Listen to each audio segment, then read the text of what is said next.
Hey there, Kristen. Good afternoon. I'm Laura Jarrett in New York, and we are coming on the air with breaking news as the sentencing of Sean Diddy Combs, the music mogul, has been ongoing all day there in the federal courthouse. It's been a lengthy day. We've heard from prosecutors. We've heard from the defense team.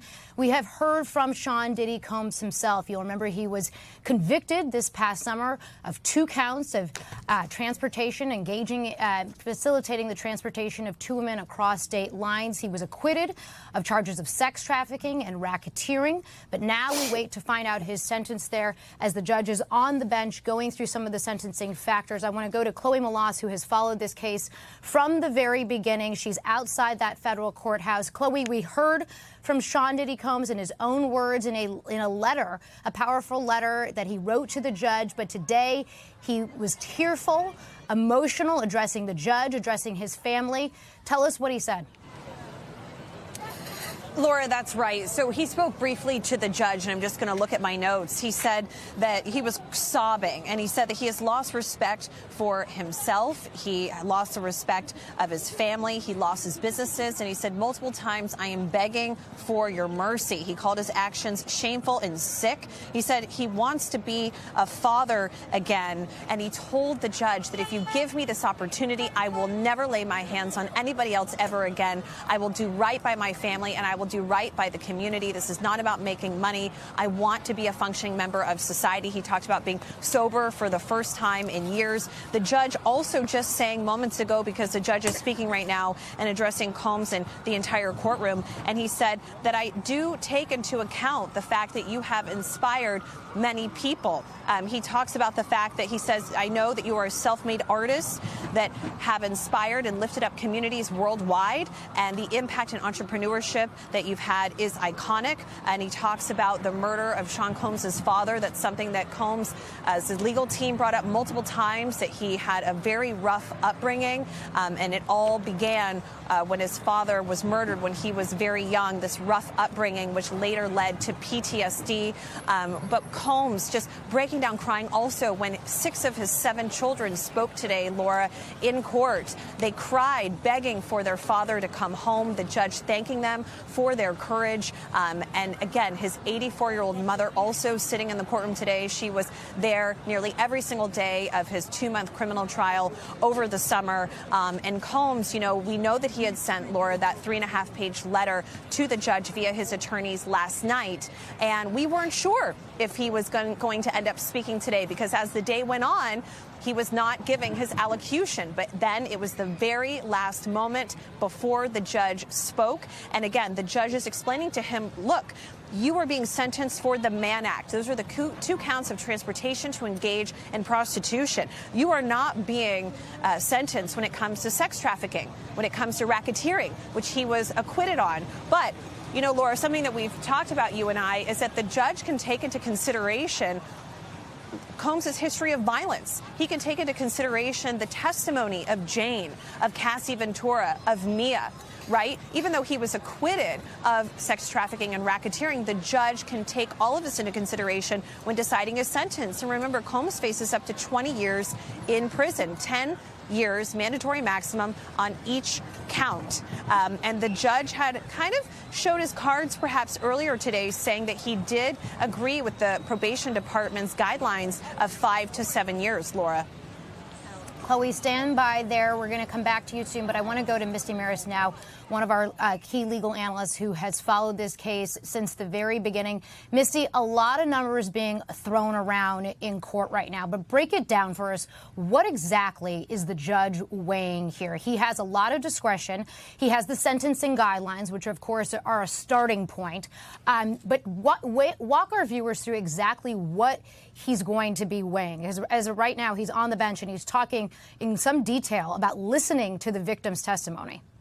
Absolutely, Laura, and so much information coming out in court today, much of which was laid out in the prosecution's brief, what they think an appropriate sentence would be, looking for 11 years, versus the defendant's sentencing brief, 14 months, which would essentially mean he goes free. The judge also taking into consideration the probation department's recommendation, which is somewhere in the range of 5.5 to 7.5 years. So all of that is being taken into consideration. But important to note, what does federal sentencing look like? Well, first, the judge goes through this analysis. Where does this fall when it comes to the federal sentencing guidelines? And that's where you look at certain types of offenses, criminal history, whether or not there are aggravating factors taken into consideration, and then the defendant will get a score. So, Laura, that's what we heard in court in the beginning of the day when the judge was laying out what he was going to be taking into consideration. And he said he doesn't believe there's a reason to go outside the sentencing guidelines, which is that range that the probation department said, somewhere in the range of 5 to 7 years. Now, the second part, Laura, this is the key. It's an individualized assessment of the individual. And that's what we've been hearing as the day unfolds. He's taking into consideration whether or not the defendant shows remorse, is taking accountability, rehabilitation, and another big one, deterrence. Not just deterrence of Combs to engage in this type of behavior, but what does it say to others, and sending a message that this type of conduct will not be tolerated and it will be punished. So all of that is going to be central to the judge's determination. And as I'm watching the judge's words followed by the reporters in court, he is focusing on Combs being somebody who was a successful entrepreneur, self-made, absolutely loves his family, has contributed to society, but he cannot ignore the nature and offense of the crime. And we heard prosecutors lay out a couple of things. 15 years of conduct, 172 freak-offs, knew it was wrong and did it anyway. So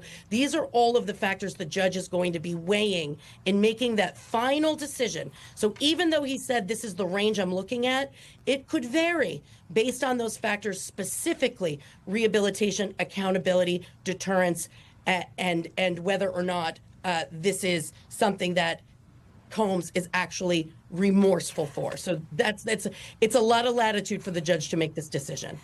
And Missy, some of the language here is pretty striking. It's federal court, so obviously we can't bring it inside the courtroom, but thankfully we have a bunch of producers there who are able to give us notes and give us color of what's happening. And some of the language from the judge here is really strong, Misty, and it almost sounds like some of the language we heard earlier from the prosecution, which suggested that Combs and his attorneys had minimized some of the violence. And this is from the judge saying, I was sitting right here for Cassie and Jane's testimony, referring to the two survivors. We read about it. We saw the gashes, the bruises, the broken down doors, the video of your savage beating of Miss Ventura, probably the most damning piece of evidence in this case. One of the videos was played there for the jury. We all saw it with our own eyes when it became public.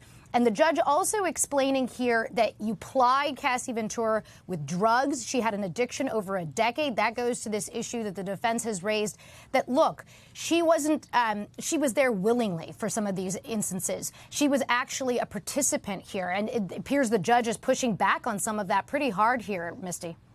Yes, Laura. So that is a key legal argument that the defense raised, whether or not Cassie Ventura and Jane were participants or victims. The judge had said he views them as vulnerable victims, which means that's an aggravating factor, something that can increase the sentence. And Laura, what strikes me, and I'm watching the notes from the reporters as well, he said he rejects the narrative that this is just a case of sex, drugs, and rock and roll between consensual, intimate partners. He's looking at this very differently, and something that cannot be lost. The judge sits through the whole case. It is the same judge who will make the sentencing determination, who heard all of the evidence and all of the testimony throughout the trial. So it's very clear that the judge is not buying some of what the defense was setting forth with their narrative, and is focused on some of the factors that the prosecutors laid out, the violence, the drug use. And those are all what we call in federal practice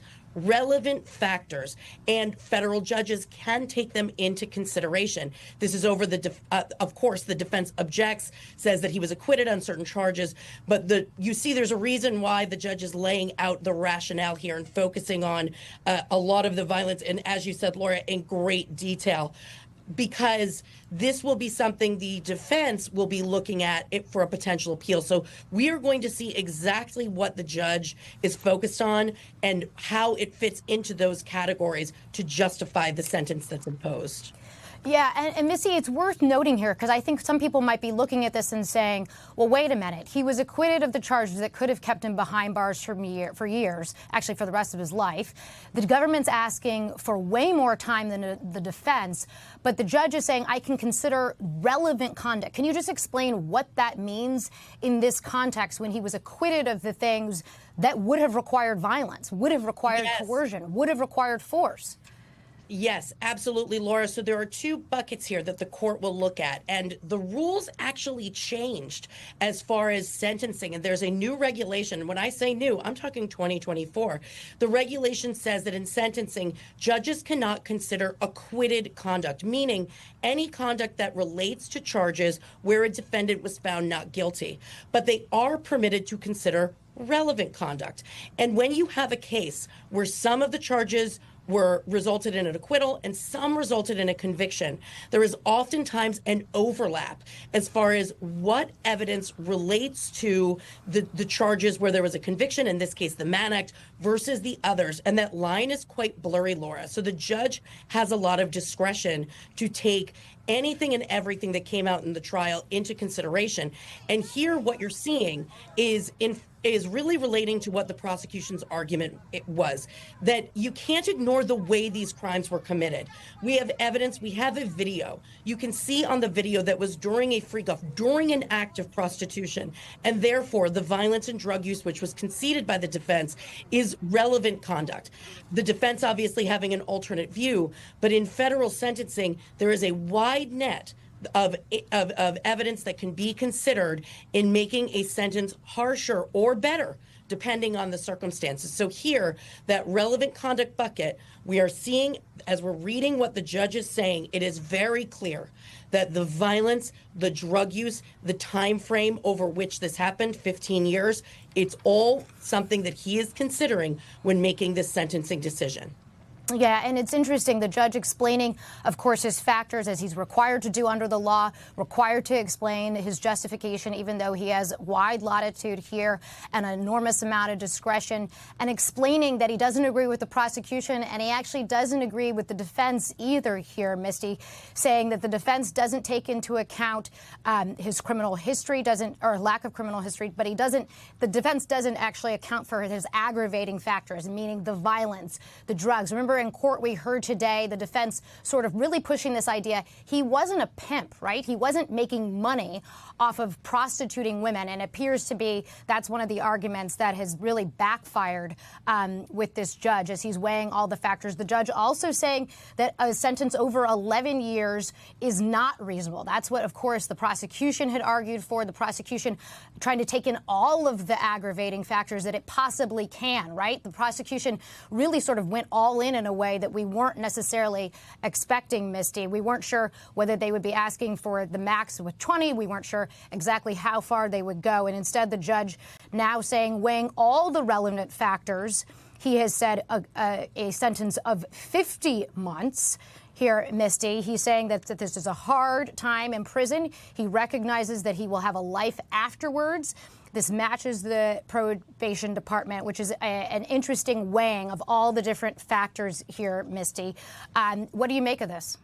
Yeah, I think the prosecutors, when they, in their brief and really scrutinizing the brief, I noticed that all of the evidence that came out in the trial, they were putting into this bucket of relevant conduct as opposed to acquitted conduct instead of parsing through it. So they were really taking everything and saying the judge should consider anything and everything that came out, including force, fraud, and coercion, including obstruction of justice, including all of the things that underlie the RICO and racketeering case that was ultimately resulted in an acquittal. And I think, Laura, it was a bit heavy-handed. And that's where we see the judge saying this is not a case that's going to have what's called an upward departure from the sentencing guidelines. Now, on the flip side, the judge has made it clear that he was not on board with the defense minimizing some of the conduct. He even said that, you know, we're hearing that these were basically consensual sexual encounters, and I'm not buying that. I'm looking at the testimony. I'm seeing that there was some degree of coercion in these relationships and that these were vulnerable victims. And Laura, you hit on another central point. Whether or not Combs is a John, meaning somebody who solicits the services of prostitutes, or a pimp, whether he is somebody who stands in that position of control. And all of those factors were things that the court takes into consideration. I think this is a sentence that falls very squarely within the sentencing guidelines. It really makes the sentence pretty bulletproof when it comes to an appeal because of that. And I'm not surprised to see the judge following in the footsteps of the probation department, who does a deep dive on all of these factors and makes their assessment. I think in this case, the judge is pretty squarely within what would be a reasonable sentence under the law. And just to reset for our viewers here, Misty, the federal judge there in the Southern District of New York has just sentenced Sean Diddy Combs to 50 months in prison, 4 years, and a little bit over 4 years in prison for those 2 counts, those 2 prostitution-related counts. Of course, this is a blow to Sean Diddy Combs, who had been asking for just 14 months in prison. It's also not what the prosecutors had asked for, which had been far greater, 11 years in prison, and he has received 4 years in prison. Now, the judge still on the bench talking about where he will be housed and, of course, the fine. I want to go back to Chloe Malas, who's standing by for us outside the courthouse. Chloe, if I have you, obviously this is a blow for Sean Diddy Combs. He's been behind bars for roughly 13 months. He had been asking essentially for time served, and today the judge saying no, 4 years. Here's the thing, Laura. Sean Combs was facing life in prison, okay? There was a 2-month, highly watched trial all over the world for 2 counts of sex trafficking and racketeering conspiracy. He could have gone to prison for potentially the rest of his life. And remember, the mandatory maximum here was 20 years. Although this is a blow to Sean Combs' legal team, this is actually a good day for Sean Combs, because if he gets time served and he gets some time off for good behavior, he's going to go home to his family. He will get a chance to be a functioning member of society and make good on the things that he said today when he addressed the judge. You know, the judge also said that this is about deterrence. He wants to make an example of Combs to abusers and to victims. He also the judge talked about the brutal beating of Cassie. He called it savage. He talked about the gashes, the bruises, the broken down doors, and plying Cassie with drugs. He said that there has to be a significant sentence given as an example to people, right? He also brought up something, Laura, which I found really interesting, that after the government executed their search warrants of his homes, that Combs still had another freak-off. So again, Combs, he will find out where he's going, potentially in a matter of days. If we don't find out today, he's going to have to pay that $500,000 fine. But again, it's better than what he was looking at just a couple months ago. And, you know, we've talked to experts and a prison consultant by the name of Craig Rothfeld, who represents Luigi Mangione, Harvey Weinstein. He doesn't work with Weinstein, and he might, and he gets people ready for federal prison. Anything will be better than the Metropolitan Detention Center in Brooklyn, where Combs even talked in his letter to the judge, saying that he doesn't even have fresh air. He doesn't have sanitary water. Now, these are things that the MDC denies. They say that they do have humane conditions there. But again, Combs, he's going to be able to take classes. He'll be able to teach those business classes that he's teaching at MDC, and life will be better for him. Obviously, he'll be able to have visitation with his family, access to email, access to classes, books. But again, yes, he's going to spend some time in prison, but at some point, Combs is going to get out. I also want to tell you, though, that the judge just said a few moments ago, I want to speak to the strong women who came forward to tell the world their stories of courage. Jane and Cassie Ventura have been through abuse and trauma, and we couldn't imagine a great modern love story, which was something that was said during Mark Agnifalo's closing arguments, where he compared Cassie Ventura and Sean Combs' relationship to a great modern love story. And that's where even the jury started laughing at that moment. I was in the courtroom when he said that. So the judge is bringing up multiple instances in which he does not agree with the arguments that Combs' team was made. But again, this is a big blow to the prosecution, Laura, who wanted more than 11 years for Combs. All right, Chloe, stand by there. I want to go now to Kristen Gibbons-Fedden, a former prosecutor, someone who worked hard to prosecute Bill Cosby. And Kristen, I want to ask you how our viewers should make sense of this sentence. Obviously, it's not what prosecutors had asked for. It's not what the defense team had asked for either. He's going at great length now to talk about the survivors, talk about the victims, and call them brave survivors who came forward. He wants to make it clear he doesn't think that this was a great modern love story. How do you think survivors should make sense of the sentence that this judge has just handed down, Kristen? I think it's complicated, right? For victims, I think this is very complicated. On the one hand, it is validation, as you kind of pointed out. The court rejected the idea that these were consensual relationships. The court explicitly recognized Cassie, Jane, and any others and said that their trauma was real. And I think that that acknowledgement matters in ways that can't really be overstated. You know, again, someone who has worked in the field alongside survivors. It is not only just about the number. It is not only about the charges.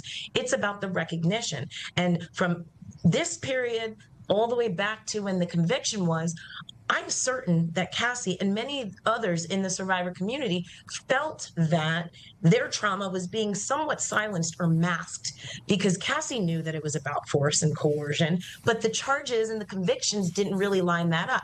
And by allowing the court in its sentencing to acknowledge that this was no consent, this was not romantic, there was absolute force, and even the enhancement on recognizing the coercion and her as a vulnerable victim, and even him as a leader of this organization, allowing that to be stated is just such an acknowledgement that I think is going to be powerful. And I think the other thing that's important here is, yes, it's no victory for the prosecution, right? Because again, they asked for 11 years, they got less than half of that.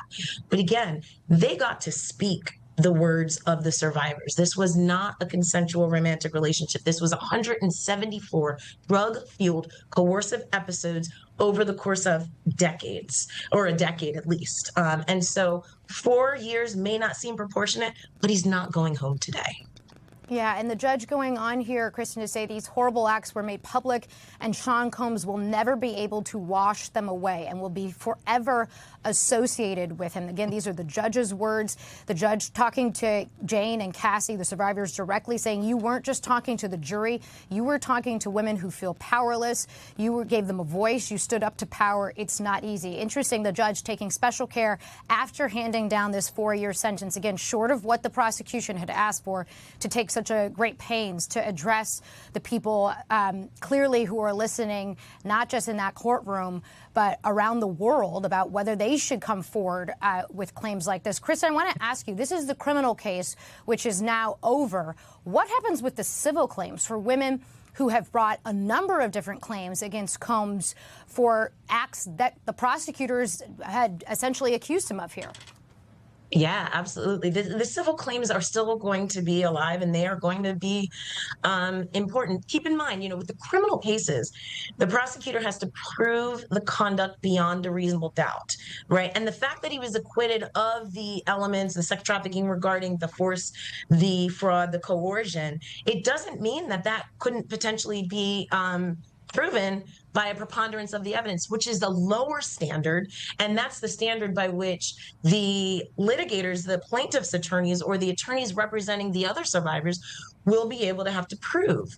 And I think that these convictions and this acknowledgement that there was vulnerability, that there was lack of voluntariness by the court in the sentencing, but then also in his words regarding the sentence that he's imposing, I think these are going to be powerful statements and evidence that is going to be used, notwithstanding the fact that all of the evidence that the prosecutors uncovered, both of which was put on as evidence for the trial, and anything else that was precluded from being evidence at trial will be used by the prosecutors and by the plaintiff's attorneys in representing these survivors. And that is all going to be evidence to show that by a preponderance of the evidence, Diddy engaged in these acts against those plaintiffs. And again, those survivors' words are going to be really bolstered by this sentence, by Cassie, by Jane, and by any of the other survivors who have come forward as well.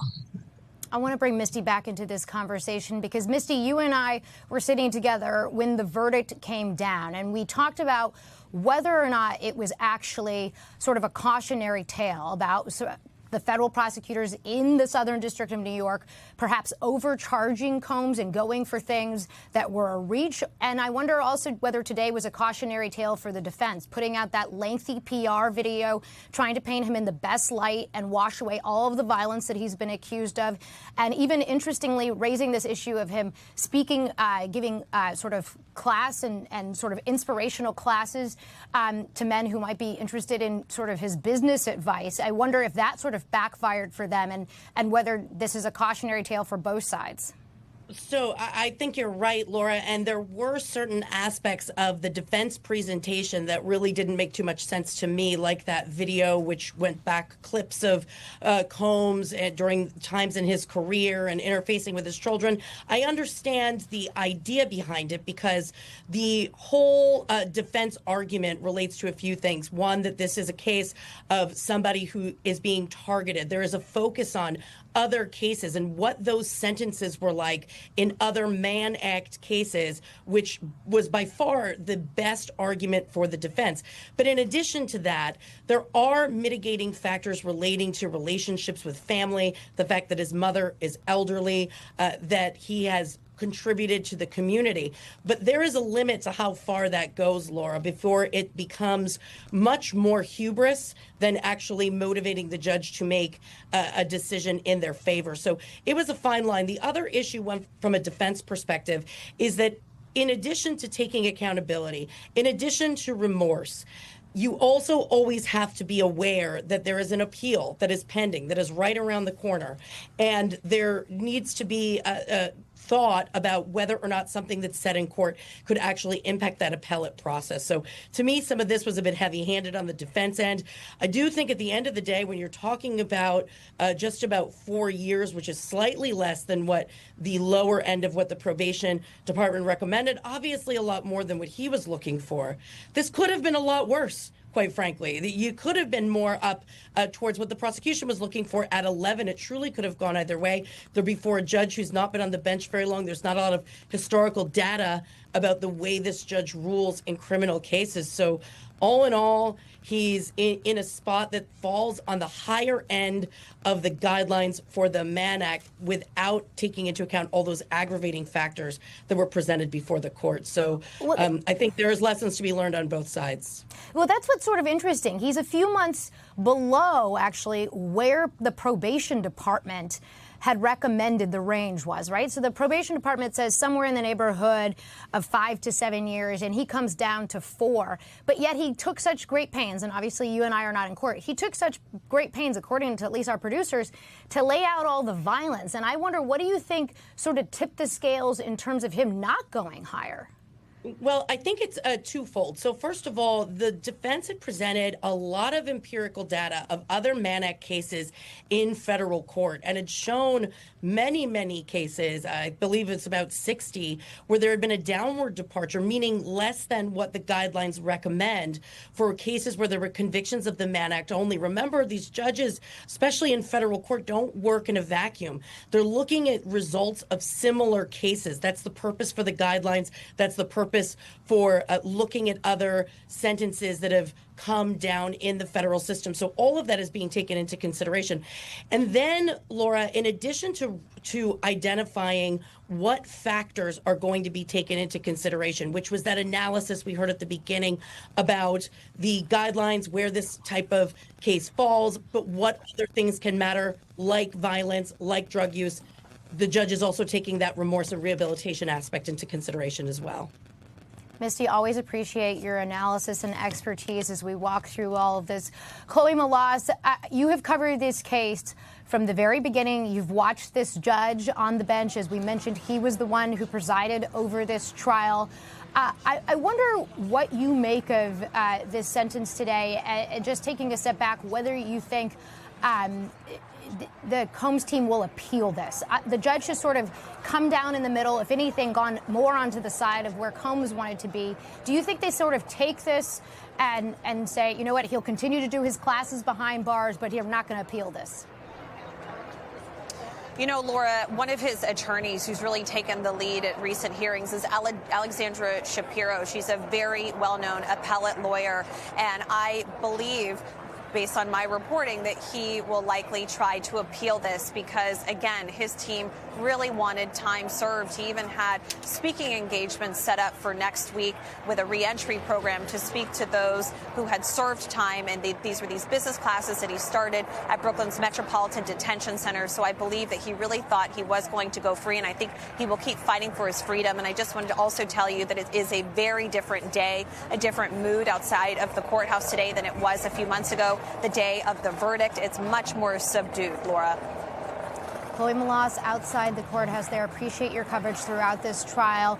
We're going to continue our coverage on NBC News Now and, of course, on NBCNews.com and, of course, on Nightly News with Tom Yamas tonight. I'm Laura Jarrett. We're going to go to break now, and then Hallie Jackson is up next.